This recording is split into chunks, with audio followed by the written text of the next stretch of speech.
Welcome to Chatting with the Experts, which is a podcast for immigrant women from Nigeria, from Ghana and the Caribbean and other parts of Africa who have relocated to the UK and the US. And these days, those who have relocated to Canada as well. Here we talk about the struggles, but we also highlight the triumphs experienced by these young and more matured women sometimes, while sharing resources and experiences that our fellow immigrant sisters can benefit from. My guest today is a young Nigerian woman, Alexandra Zion. I am very blessed to have her as a guest. Typically, I read the bio of my guest, but this time I'm going to ask her to talk about herself. Can you introduce yourself to our listening audience? Thank you so much. So, as you said, I am a young Nigerian woman. I came into the US as a student about 3 years ago in 2018 to continue my education and pursue a master's degree. So currently I'm in my final month of the semester, and I'm looking forward to wrapping up. So my interests really are more academic inclined. So I find myself involved in research in Afrofuturism, post-colonialism, and also, building relationships with students within and outside the classroom. So as a student, I have all of these experiences with not just, learning, but also preparing myself to be an educator someday. So I came into the US with a bachelor's degree in English from Covenant University, Nigeria. So what drove you into that? What inspired you to think about going down that career path? So I figured as a growing student in college, I would say in my second year or third year, that I really liked to just teach. So if I knew something, I found pleasure in helping someone else know the same thing. So I would always, find ways to help some of my classmates or to help someone else in a different class if it was something that I knew. It was just something that I liked. It was just something that I found pleasure doing. I could do it at any time of the day. I could do it without expecting, a kind of compensation in return. So I just enjoyed the art of teaching and helping someone else grow through something that I already have experienced or something that I already know. That was when I started to think about becoming a teacher or becoming an educator. And then I've always, looked for opportunities in that light. So I started first as a tutorial coordinator in college back in Nigeria in my third and fourth years. I used to tutor freshmen and second year students in my department on courses that they had issues with. So I would gather them together and then just teach them in a different way. And one thing about students that I noticed at the time was, as someone who was closer to them in age and in rank, I would say, it was easy for them to connect and relate with me. So I always found it as a pleasure to be with them and to share that experience with them. So that went on for the last 2 years of my degree in Covenant. Came to the US, I began my master's. I got a teaching assistantship, also got a position to teach. I tried to run away from any other position that would not allow me to teach. So throughout my degree here in the US, I've always taught classrooms semester to semester.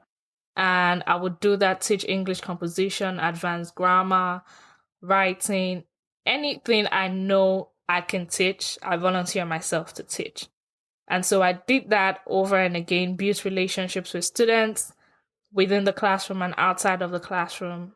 And, just bringing together all of those experiences, both from college and right now, keep reinforcing my desire to go out there and become an educator. I love that. So it's all in the spirit of giving back. Yes, exactly. Great. So let's come back to the theme of this podcast is about immigrant women from Africa and the Caribbean, because I have roots in both. And so what made you decide to migrate here? I know that you got your first degree in Nigeria in Covenant University, but you had other options. You could have gone to Germany. Well, that might have been a different story because there's a language barrier, but you could have gone to the UK. But you chose, or Australia, because I know a lot of people were going to Australia, but you chose to come to the US.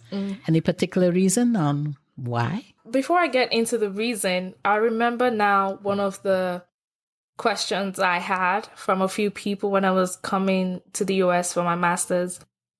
When they knew that it was going to be a master's in English, one of the questions I got was, why not the UK? Because it's like the English land. Mm-hmm.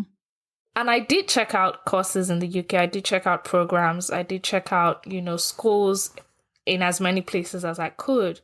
But aside from the nation itself, I was more particular about the course content. I wanted something that would align with my interests in terms of research and, the course that I wanted to study, and something where I felt like I could express myself and grow. So at the time, my research definitely was limited, but most of the programs I found in the UK, the curriculum kind of centered around areas that I didn't exactly see myself going into. So maybe Victorian literature, Shakespearean literature. I love those things in terms of, to read and to write about them and as a part of the program as a whole, but they weren't exactly my research interests. So I wanted something that would ground me in African American literature, Caribbean literature, something that speaks to those areas. And I found that most schools in the US had programs related to that. So that was what influenced my decision to come to the US. So it wasn't really about the country. It was more about the course content and what I felt was most tailored to what I wanted to do. Great answer. Because I know that's something that a lot of young people sometimes struggle with, like, where would I just want to get a postgraduate degree. But as you said, the content does matter. The course content does matter because things work better. And you already have the disadvantage, I want to say, of leaving your own country where you're familiar with the foods and the people. And so if you're going to go abroad, you should put into consideration what you really wanted to study, what you're going there, have a purpose, have a focus, so that it makes life a little easier for you when you transition. So as I talk about transition, how was your transition here? Because you came as a foreigner. Yes. Well, I wouldn't say I've fully transitioned, but I would say to a good extent, right? To an extent where I can publicly say that I kind of have a hang of it right now. But when I came in, there were a couple of things that that had me think to myself, what was I thinking in the first place? I had different experiences. So some of them, and they range from different things, like maybe fitting in with the culture in terms of race, or maybe where I'm from, Nigeria, Africa, all of that. And then also the almost minor things like the weather. It was just a whole lot. So I remember my first semester was in the fall. That was in 2018, August 2018. I came in, winter was just setting in, it was getting cold.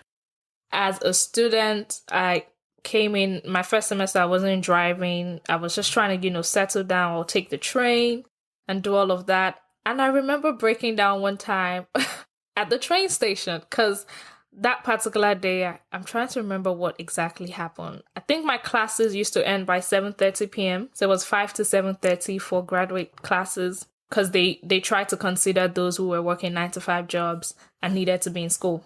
And so 5 to 7:30 p.m., one of those days I was just done with class. I was expecting my train by 8. So I went to the train station, stayed there, had it in mind that I would be there till 8 p.m. My train didn't come until 8:30. Oh, my word. It was in the cold. Like, it was really cold. It was icy cold. Everywhere was... And I just started crying. Because I had no idea when the tears started to roll down my cheeks. It was just sudden. But that was one of the experiences that I still remember clearly even now. Because it wasn't just about the tears. It was, when you have pent up emotions and then one time you just release everything. So that was how I felt my first semester. And then making friends and finding a community was something else. So as a graduate student who worked on campus, I was on campus most of the time, but it wasn't as easy because everyone seemed to already know someone. And I find myself to be, I wouldn't say extremely introverted, maybe an ambivert, but it takes a while for me to really connect. So I might have one or two friends here and there, easily talk to people on first meeting, but building a friendship takes time.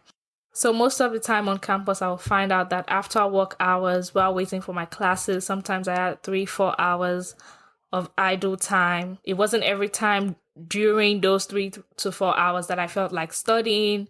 Sometimes I just wanted to talk to someone. And the time difference didn't make it so easy because at that time, my friends in other parts of the world, especially maybe in Nigeria, were asleep. So it was just me trying to navigate all of this. But, as time went on, I found a community, and then church really helped because I would go for services. Over, I think, 2-3 months, I started to know a few more people and was able to build that community. So I thank God for that. Then back to the major things like maybe racism or discrimination. I remember being in front of Walmart and I was staying with a family member. We were just parked in front of Walmart and some people drove by and they parked right next to us. And then we're just talking and everything. And, sometimes by the accents, people can tell. So they were like, where are you from? I'm like, Nigeria. And then one of the questions that one of them asked me was, oh, so they have iPhones in Nigeria? Oh, my And gosh. I'm like, huh? I was trying to make sense of it. So it just didn't make any sense. And then he goes on to ask me about one of the leaders in, I think, Libya or Syria. And I'm like, no, they're two different countries. That's Nigeria. So, the concept of being from Africa makes a lot of people think that Africa is a country. And you're here trying to say it's not a country, it's a continent where there are other, countries in that continent. And it doesn't essentially mean that I'm well versed about the other countries. So, all of those little things here and there made up the transition process for me. But eventually, it's been good, especially I would really thank the community that I've found. So just being able to relate with people, connect with my professors, and just come out of my shell and try to settle down has been such an experience, but it's been great altogether. I love that. That's a reality story. That's a real, you were saying it as it was, and I understand. Yeah. Yeah. So, but what I'm hearing from you is, but now it's better. So it took some time. There was a transition. There was a learning curve. There was an adjustment period. But now it's better. Yes, now it is. It's not perfect, but it's better. Okay, so that's good to know. And I think that's a great story that a lot of prospective students should hear. It's not, the brochure that comes from the university always looks so much better than when you actually get here, right? Yeah. And I'm speaking from experience, so I know that. You're like, oh my gosh. And the weather doesn't help. No matter how much you hear about it's being cold, actually standing in the cold waiting for a bus or whatever, public transport, that's another story on its own, isn't it? It is. Okay.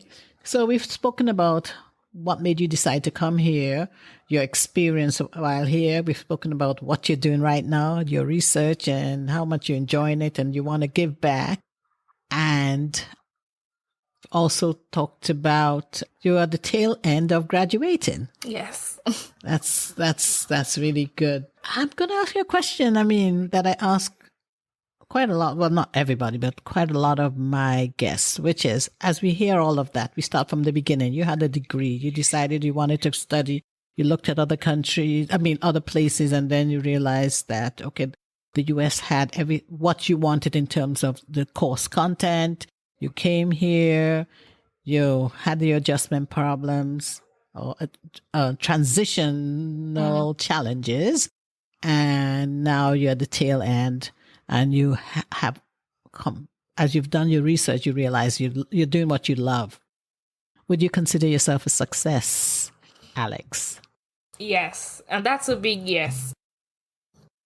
Because in as much as I still have all these goals and all these dreams and all these things that I'm trying to do, I feel like where I am right now is somewhere that I've always looked forward to.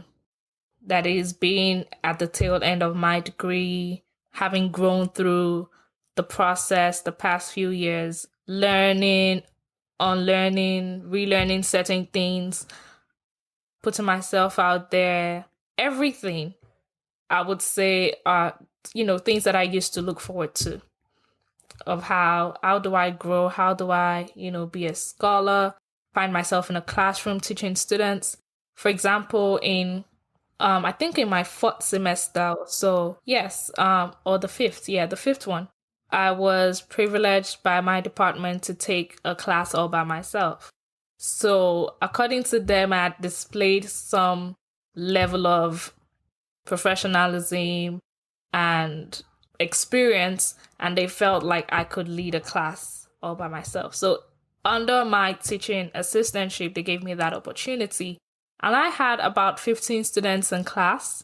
And it was during the pandemic, so it was an online only class. I didn't get to see them in person, but we had such an amazing time. So I just combined all of the experiences that I had, the ones that I had learned from, the ones that I wanted to adopt, combined all of them into that classroom, and we had a really great time. So thinking of that and, just being on that path to becoming a full-time educator at some point is what I would consider being a success. So yes. I love it. I really do. Thank you. You've summarized it all. I like that.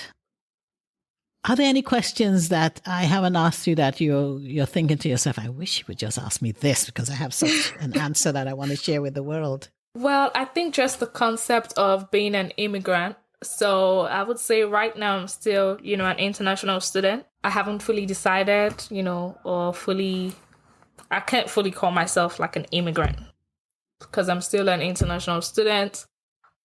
And then just going on to see how my dreams and my goals flesh out in the next 1 year, 2 years, 5 years. Yeah, so that's what I would say. Okay, all right. There's something you haven't shared with the audience that I know about you.